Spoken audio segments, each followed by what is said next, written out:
देवाचं काही समजत नाही, कधी ऊन पाळतो कधी पाऊस पाळतो.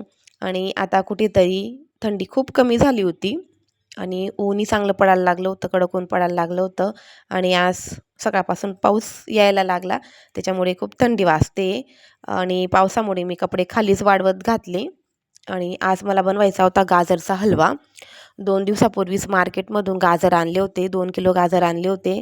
तर मला कंटाळा येत होता 2 दिवसापासून, म्हणून मी काही बनवला नाही. पण म्हटलं चला आज आपण गाजरचा हलवा बनवूनच घेऊ. आधी तर त्यांची साल वगैरे काढून घेतली, त्यांना स्वच्छ पाण्याने धुवून घेतले. आणि हा सीझनचा लास्ट गाजरचा हलवा असणार आहे, कारण याच्यापुढे काही गाजर भेटणार नाही. आणि त्याच्यामुळे मी ना जास्त बनवून ठेवला. म्हटलं जास्त बनवून ठेवू आणि 7-8 दिवस मस्त फ्रीजमध्ये ठेवून आपण खाऊ शकतो म्हटलं. एका साईडला गाजरचा हलवा होत होता आणि एका साईडला मी पपई कट करून घेतली. सकाळी मी ना हलकंच जेवण केलं होतं, फक्त दलिया खाल्ला होता, कारण पपई होती.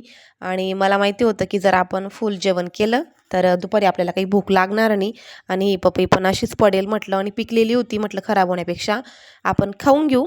आणि दुपारच्या वेळेस सेम मला भूक लागली, तर पपई कट करून घेतली, दिराला पण दिली, मीही खाल्ली. आणि आमच्या घरच्या शेतामध्ये खूप साऱ्या पपया आहेत.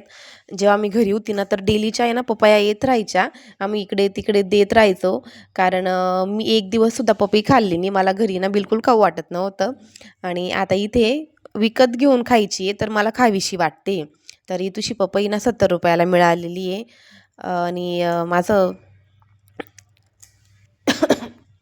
खाणं पिणं काही पण चालू असतं ना, तर त्याच्यासोबत माझं कामही चालू राहतं.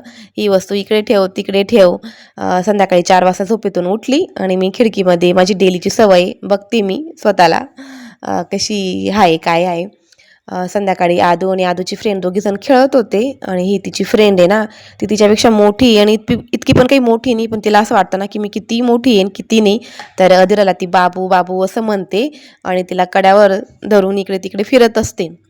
रात्री जेवण झालं आणि थोडं खाली ओलं होतं, तर अधीराने तिचंच एक कापड घेतला आणि पोचा मारत होती. तर ते बघून मला खूप हसायला येत होतं.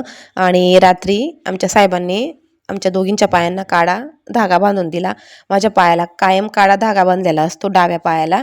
तर चला मग बाय.